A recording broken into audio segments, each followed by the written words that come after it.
Chilling Adventures of Sabrina Season 3. Bring back all your favorite characters and tie up all the weird loose ends after the end of Season 2. It's a great new season, but does suffer a bit from what do we do nowism.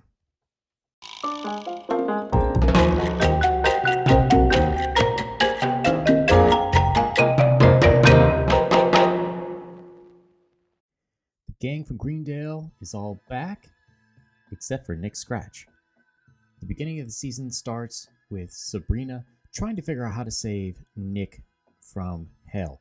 Now, Nick had taken Satan into his body in order to trap Satan and be able to cast him back into hell. Since Sabrina's in love with him, of course she wants to get him back. So she goes into hell where Lilith is currently ruling in order to try to save Nick. Lilith, for whatever reason, has chosen to wear fashion a la Skeletor 1984. While she's sitting on the throne of hell, she kind of sort of has everything under control, although it's not really explained well. And she's torturing Nick because Lucifer's inside of Nick's body. There's a new character introduced, Caliban. Caliban is a prince of hell who's made out of clay, because why wouldn't he be?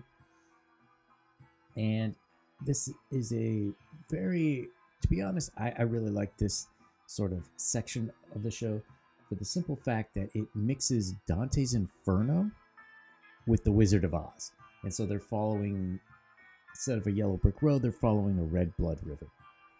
It's great. If you have read the Inferno, or Dante's Inferno, I think you will quite enjoy this. They do get tortured a little bit on the way by the former principal of Baxter High, who is known to be quite the sadist. But in short order, they get Nick back, and in order to do this, Sabrina has to become the Queen of Hell. As a quote-unquote morning star, she qualifies for that title. Well, Caliban challenges her, and then there is a battle off for the unholy regalia, which consists of Herod's crown, Pontius Pilate's bowl, and Judas Iscariot's 30 pieces of silver. I really like how, one of the things I've always liked about this Sabrina show is how they try to make it the flip side of Christianity, especially Catholicism. And to that end, we see what happens that now you've removed the head of this religion. You've removed Satan. So what happens? Well, all the witches start losing their powers, and that's the main B story. Whereas Sabrina and her Earth stuff in hell is pretty much the A story. B story with Aunt Zelda and Hilda and Ambrose is that the Coven of Witches are losing their power, and they're trying to find new sources to draw power from. Originally, they try to pray to Lilith, and that doesn't work, and then they try praying to the moon, and they're stopped by the newest round of baddies, which are pagans. And these pagans, they bring in, they're sort of like witches. They sort of have the power of witches, although they are supposedly of gods who were around before the witch time. One thing that I really enjoyed is that, just like in real life, Christianity drove paganism out of much of Europe. They kind of do the same thing here, where when they came to the New World, you had all these pagans worshiping forest gods and this and that, and the satanic witches drove them out. So I really enjoy how much they parallel Catholicism and Christianity with this idea. So at this point, the Coven and the witching school, they're pretty small in number. You had a lot of them killed off in season 2. You have a lot more killed off in season 3. Prudence and Ambrose found Father Blackwood, and they found some kind of time egg, which the story conveniently forgets about until like episode 8. During this season, we see a lot of changes. Dorcas, the lamest of the Weird Sisters, finally dies. Agatha is driven insane. A ton of people get turned to stone but get turned back. The Greendale, of course, is almost destroyed again, this time by the pagans. They want to resurrect someone called the Green Man. And this could have been very cool, but instead it was super duper lame. They needed the blood of a virgin, which, poor Harvey. 3 seasons he has not managed to get laid. So they were going to steal his blood. It would then make like some pollen, which then infects everyone, turning them into plant zombies. And then it's sort of like The Last of Us. And of course, there are several other subplots, but the only ones that are kind of sort of worth mentioning are with the group of friends. So you've got Theo, Harvey, and Roz. Harvey and Roz are still together, but there's a whole lot of back and forth about Roz still loves Sabrina, but he won't admit it. Sabrina still loves Harvey, but she won't admit it because of the whole Nick situation. The thing that I didn't like as much is the friends and Sabrina were very disconnected. Like, they almost didn't have anything to do with each other until the very end. And one thing that I liked more about season 1 as opposed to season 3 is that the friends seemed a lot more integrated into the overall plot. Here you just see them running off. They find out about the pagan stuff, but they don't really have powers. Harvey never really becomes a super duper awesome witch hunter. He's just sort of saved by Roz and saved by a bunch of other people, so he's kind of lame. Roz still has the cunning and her eyes work fine, but they don't really use that ability for a whole lot. And Theo, poor Theo, gets the worst of it. Now, Theo does get a boyfriend who is a hobgoblin, but like, other than that minor plot point, he or she, I think they're sticking with the he thing. He is just more or less irrelevant. We don't hear about his famous aunt, great aunt, or whatever it was anymore. Now, there are some very interesting and kind of more serious subplots. One of them is the implied rape of Nick Scratch by Satan.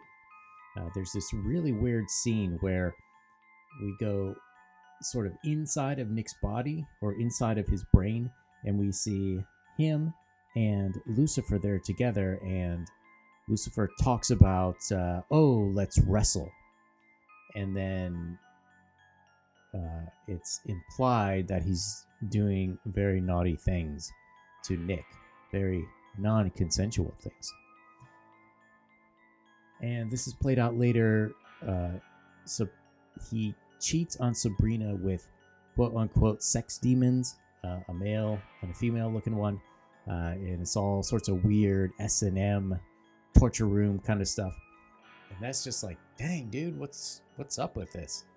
The thing is, it's a very interesting topic. It's one males who are abused is not really brought up very much, but holy cripes, guys, like, could you do it maybe in a little bit more serious way? So I don't know, I'm like 50-50 on that one. Then you have a lot of other weird choices.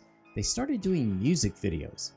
So at one point, Sabrina joins the cheerleading team, and they're doing like these weird lip syncy, hey Mickey things. And then her friends start a band, and you have Harvey singing My Sharona, which, you know, is kind of a creepy song if you actually listen to the lyrics. And those were just really weird. I'm not sure why you would include them, because they didn't really add anything to the show. Were they like, oh, we need a little bit more MTV for younger audiences? I don't know, man. And there were a lot of other things. Hilda is more or less relegated to, like, I don't know, E, G, or F plot. She does have a little bit of a thing going with Cerebus again. And that actually turns out nice. That was the one thing I liked. And that brings us to episodes 7 and 8. So in episode 7, things get super dark and almost everybody dies. And it's awesome. Unfortunately, they retcon it immediately in the next episode. Now, I mentioned before there's a quote-unquote time egg that they take from Father Blackwood. And it's just terrible. So Sabrina gets trapped in hell. Her future self, which it doesn't make any sense, comes back and rescues her and takes her place trapped in hell. So present Sabrina can go back in time. And what happened is she's been gone for years, and the pagans won, and pretty much all the witches except for Ambrose are dead. So there's a whole subplot about, okay, she has to go back in time to right before when she went to hell to finish this competition with Caliban in order to defeat the pagans. Well, it doesn't make any sense. And directly in the show, they say, oh, it's like that really old movie, Back to the Future. Don't worry about it. Don't think about it. It's like, okay, look, Rian Johnson said that in Looper. The Avengers said that last year. Not every freaking show can say, hey, we're going to do time stuff and just don't think about it. Like, come on, man, give me a little bit to go on. And the funny thing was, my wife, who has not been watching any of these, was watching the last 2 episodes, and she laughed her butt off when she heard that. So, of course, at the end of the last episode, almost everything is reset to where you have a Sabrina in Greendale, and she's going to go to high school, and the witches seem okay, and they have powers. Now, with this silly time stuff, they also have a duplicate. They also have a duplicate Sabrina, who is also the Queen of Hell. And there's some sort of eldritch, Lovecraftian horror, beyond the void stuff. My hope for season 4 is very simply, you stop kind of one-upping the power.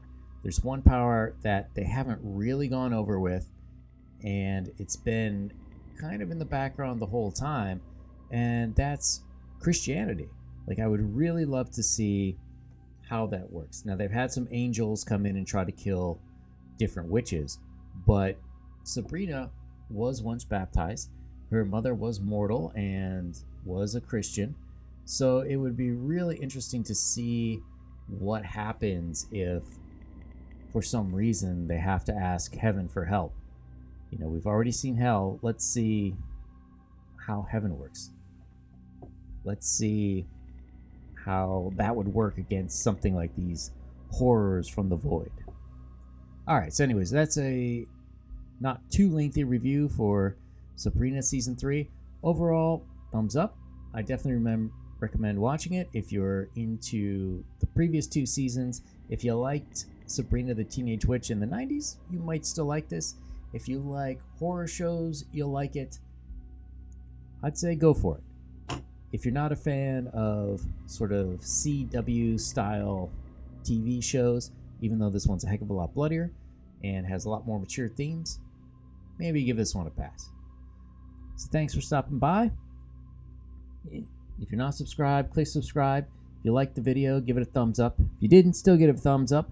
But leave a comment down below. Tell me if you liked it or not. And what do you think? Sabrina, Harvey, should they get back together? Or should Sabrina find somebody new?